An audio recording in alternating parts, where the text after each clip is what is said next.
Patrice nous a parlé de la mémoire. Moi, je vais en quelque sorte planter le décor.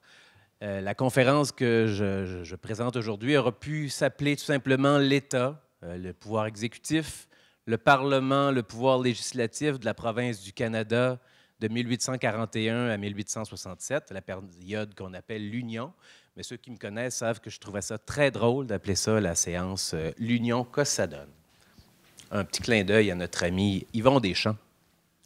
Souvent, on présente Lord Durham, pas Lord Durham, on présente, Lord Durham comme étant à la source de l'union entre le Haut et le Bas-Canada. On se rappelle que les deux provinces sont fondées en 1791 par l'acte constitutionnel et il y a les rébellions dont on a parlé tantôt. Et on envoie Lord Durham pour étudier la question, pour trouver des solutions aux problèmes politiques de la colonie. Le fameux rapport Durham de 1839, c'est un rapport. Un rapport, ça aurait pu tout aussi bien être tabletté, mais ce n'est pas le cas. Oui, ça va servir d'inspiration à l'Acte d'Union, mais Lord Durham, c'est un des personnages, parce que Melbourne, avant d'être une ville d'Australie, était un premier ministre en Angleterre. Il y avait eu un moment donné qui était premier ministre en 1834, mais surtout son mandat, c'est de 1835 à 1841. C'est un Whig. C'est donc son gouvernement qui, oui, va étudier le rapport Durham. Il va prendre aussi d'autres mesures pour comprendre la situation. Mais c'est quelqu'un qui n'est pas décidé tant que ça à savoir quoi faire avec l'Union. C'est quand même lui qui le propose. Dans le fond, Melbourne est un lord. Il est à la Chambre des lords, dans l'équivalent du Sénat à Londres. Mais le projet de loi, l'Acte d'Union, est d'abord présenté par Russell, qui est le responsable des colonies, à la Chambre des communes. C'est à la Chambre des communes qu'on discute d'abord de la question de l'union législative entre le Haut et le Bas-Canada. Une fois que le projet de loi est adopté par les communes, le même projet de loi doit ensuite être étudié par la Chambre des lords. Et à la Chambre des lords, c'est là où siège Melbourne, et il présente la question de l'union. Et face à lui, il y a Wellington, qui avait sacré une volée à Napoléon, qui est un Tory, qui est vraiment contre la question de l'union, mais il est toujours question aussi du gouvernement responsable lors des débats. Et les conservateurs sont contre.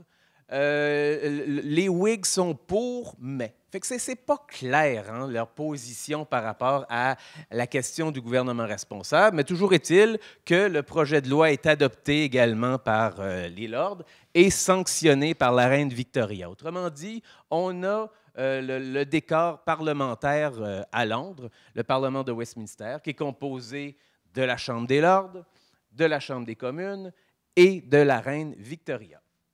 C'est ce trio éclatant qui va faire en sorte qu'il y a l'acte d'union qui est mis qui est sanctionné, mais encore faut-il mettre en œuvre l'acte d'union.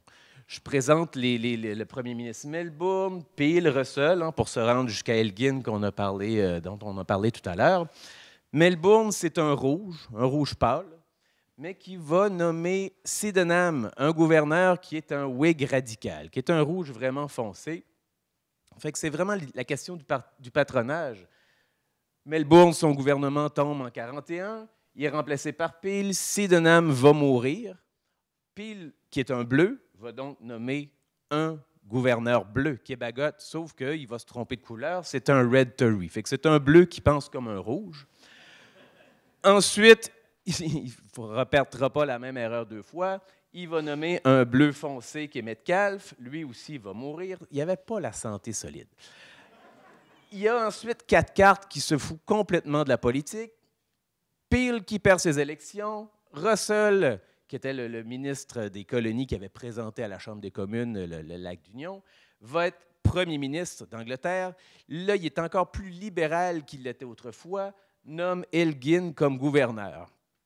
Autrement dit, même si l'Angleterre adopte un acte d'union, c'est donc les gouverneurs qui le mettent en œuvre. Fait que ça se passe un peu comme ça. Autrement dit, on a une caricature de l'époque où on a Melbourne qui arrive comme un cheval et qui garroche le gouverneur Sydenham au Canada pour régler la question. Autrement dit, arrange-toi avec tes troubles. Sauf que à la Chambre des Lords, Wellington parlait de Sydenham comme étant l'avocat du gouvernement responsable. Sydenham, qui est un Whig radical, qui partage la pensée politique de Durham, pour lui, un gouvernement responsable, tous les ministres de la colonie doivent être membres du Parlement. Ça, c'est la première condition du gouvernement responsable, puis c'est toujours comme ça à l'Assemblée nationale et à Ottawa. Les ministres doivent conserver la confiance de la majorité des députés. Toujours ça aujourd'hui.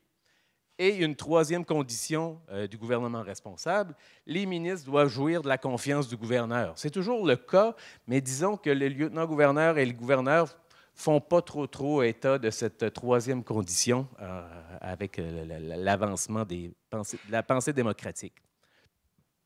Autrement dit, Sydenham, c'est un peu comme l'équivalent du roi en Angleterre, mais au Canada. C'est lui qui est à la tête de l'exécutif colonial. Le gouverneur est donc à la tête de l'exécutif, mais il ne gouverne pas seul.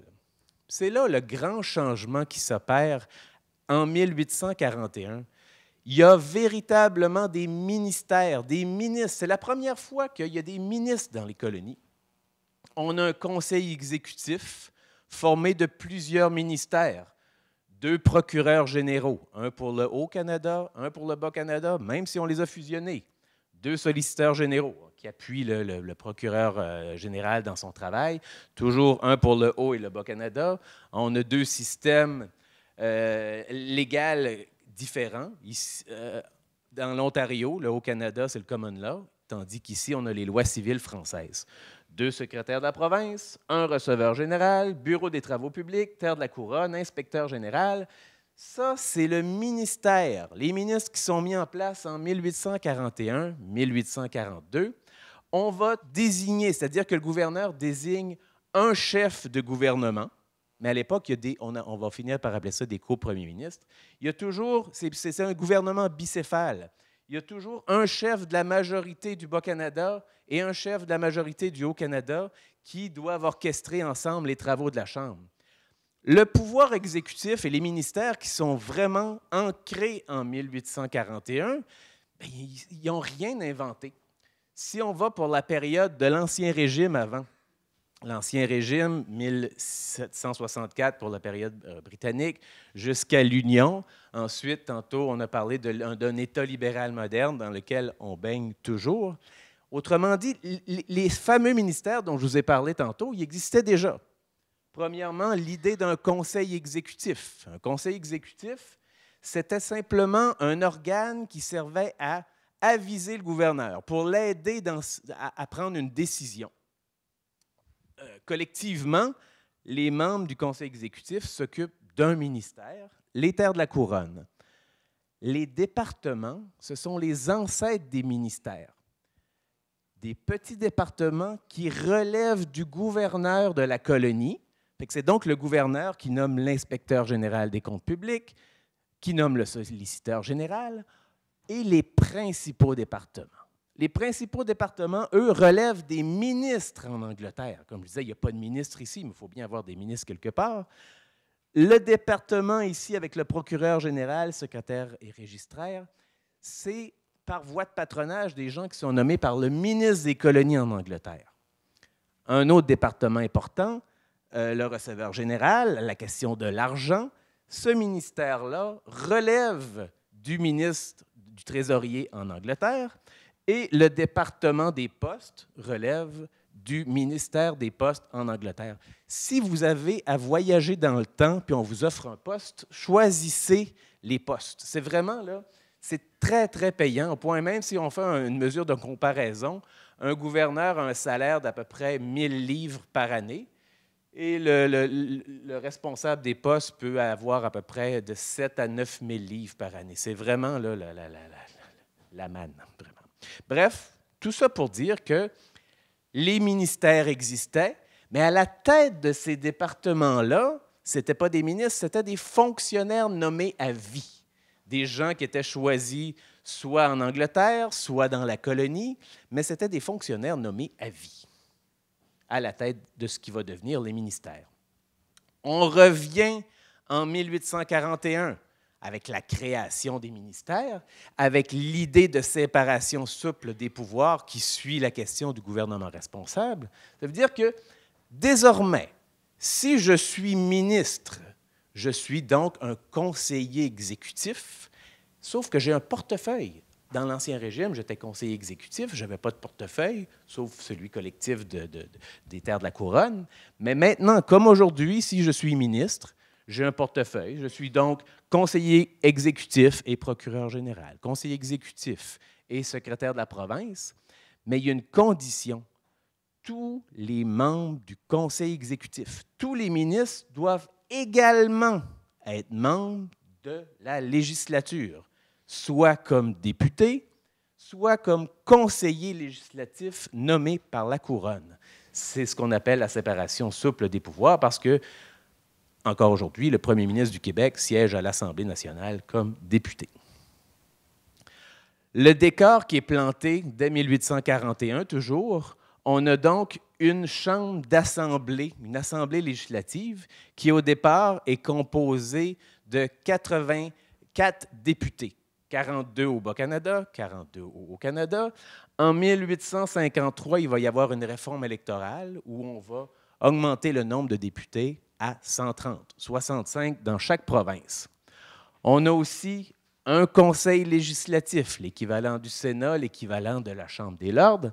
Au départ, il n'y avait pas moins de 20 personnes qui devaient être nommées comme conseillers législatifs. Et à partir de 1856, il va y avoir désormais des élections. Les conseillers législatifs vont être élus. Les conseillers législatifs élus vont siéger avec les conseillers législatifs nommés. C'est d'une simplicité là, désarmante. Et il y a aussi le gouverneur qui est à la tête du pouvoir législatif, en ce sens que les projets de loi doivent être sanctionnés par le gouverneur. Donc, si on résume, conseil législatif, assemblée législative, qui ont le pouvoir d'élaborer et de voter les lois. Ça, c'est vrai depuis 1791. Et depuis l'Acte d'Union, ils ont également le pouvoir de contrôler l'action gouvernementale. C'est quelque chose de nouveau. On revient à la période de 1841, aux premières élections. Je disais tantôt que les ministres sous l'Ancien Régime, c'était des fonctionnaires nommés à vie. On a Sydenham qui est gouverneur, qui est en faveur du gouvernement responsable. Il va donc voir tous les hauts fonctionnaires nommés à vie, puis il leur dit, là je résume, je ne cite rien, là. Il leur dit, bah, maintenant c'est fini l'Ancien Régime, c'est fini le système d'un haut fonctionnaire nommé à vie qui s'occupe d'un ministère, vous allez donc tous perdre votre emploi. Mais je suis tellement bon que maintenant, dans le nouveau système, tous les ministres doivent être membres du Parlement. Fait que vous allez donc vous présenter aux élections, puis en acceptant de vous présenter comme candidat, je vous nomme tout de suite à votre poste. Fait que dans le fond, tous les anciens membres du conseil exécutif, tous les anciens hauts fonctionnaires se retrouvent devant les élections, devant les électeurs, parce qu'ils n'ont pas le choix. Pour Sydenham, les ministres doivent être membres du Parlement, mais ce qui est bien, guillemets, c'est que des élections, ça peut se tricher. On peut tricher pendant les élections, puis Sydenham va réussir à tricher comme jamais. Fait que dans le fond, je prends l'exemple d'un ministre qui se présente dans un comté. Il n'est pas élu. C'est pas grave, parce que les élections ne sont pas le même jour. On le présente dans un deuxième comté, il n'est pas élu non plus. Il y a d'autres élections à côté. C'est lors d'une troisième élection qui est élu gouvernement responsable. C'est d'une pureté. Fait que dans le fond, le gouvernement responsable, c'est ça les premières élections générales de 1841. On a donc Sydenham qui a formé son ministère, Draper-Ogden, que des anglophones en place. Et tranquillement, ça va se désagréger. Et Sydenham va mourir, Bagot va arriver en place, il va former un nouveau gouvernement formé de Baldwin et de La Fontaine parce que le premier ministère était en train de s'effondrer et Baldwin, en 1942, met la main sur le levier pour faire tomber le gouvernement. Sauf qu'au lieu de faire tomber le gouvernement, il est nommé ministre, fait qu'il ne va pas se faire tomber lui-même, fait qu'il lâche sa main sur la manette. Bagot, qui est malade comme un chien quand il arrive comme gouverneur, laisse toute la question du patronage à Lafontaine puis Baldwin. Fait que Lafontaine puis Baldwin pensent que le patronage, c'est le gouvernement responsable. Bagot meurt, Metcalfe arrive. Là, il n'y a vraiment pas un bel alignement des chakras parce qu'on a des Tories, des conservateurs à Londres, qui nomment un ultra-conservateur comme gouverneur, et on a des réformistes dans la province du Canada. Ça ne va pas bien ensemble. Et Metcalfe, lui, veut faire du patronage. Il nomme des gens.